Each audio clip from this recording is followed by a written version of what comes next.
18 here. Welcome back to TZM TV Channel 18. Time for another episode of Learning with Zekman 18. Today is Wednesday, April 4th, the 95th day of 2012. 271 days left in the year. Let's go ahead and go to today's highlight. In 1968, civil rights leader Martin Luther King Jr. was assassinated in Memphis, Tennessee. Also on this date in history, in 1818, Congress decided the flag of the United States would consist of 13 red and white stripes and 20 stars, with a new star to be added for every new state of the Union. In 1841, President William Henry Harrison succumbed to pneumonia 1 month after his inaugural, becoming the first U.S. chief executive to die in office. In 1859, Dixie was performed publicly for the first time by Bryant's Minstrels at Mechanics Hall in New York.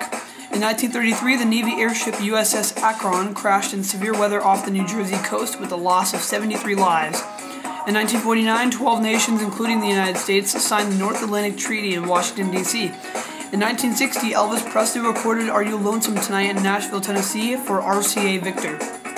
In 1975, more than 130 people, most of them children, were killed when a U.S. Air Force transport plane evacuating Vietnamese orphans crash-landed shortly after takeoff from Saigon.